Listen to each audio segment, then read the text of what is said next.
Engineer Leo Murray, fireman Lawrence Endress, and brakeman James R. Anderton made up the head-end crew, while conductor James Walker and brakeman Ivan Shurgard made up the rear-end crew in the caboose. 62 freight cars followed the 4005 as it made its way down the track. At 9:10 a.m., the train passed through Wamsutter, Wyoming, heading westbound. The morning was cloudy with a light mist, and the 0.43% descending grade made for an easy journey. The train was traveling at around 50 miles an hour. Meanwhile, about 8 miles ahead of the 4005, a section gang stationed at Freewind traveled 3.6 miles to the east to Red Desert on a tracked motor car to obtain a supply of switch ties. The foreman and 4 section workers arrived in Red Desert and were approached by a sheep herder requesting assistance in getting a sheep across the tracks. The size of the herd is not known, however, the average ranch in 1949 had 1,100 herd of sheep.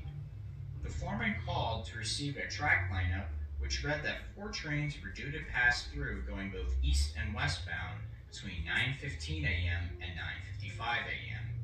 4005 was due first at 9:15 a.m. After he received the lineup, the foreman assigned one section man to proceed eastward and the other westward to provide flag protection at each end of the sidetrack.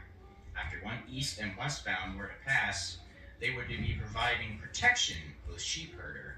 And as for added protection, 2 other section men were to operate a switch in each main track which led to the siding.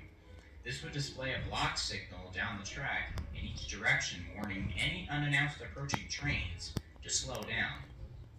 The foreman unlocked both switches, and the section men were instructed to open the switch on his hand signal. The foreman then walked back to the sheep herder some 300 yards from the switch to tell him what exactly the men were going to do. As the 4005 approached the east end of the Red Desert siding, the Union Pacific section man opened the siding switch, but then 4005 loomed into view at high speed. Panicking, he frantically made an unsuccessful attempt to close the switch before the engine passed. The engineer quickly noticed the abnormal switch and threw the emergency brakes.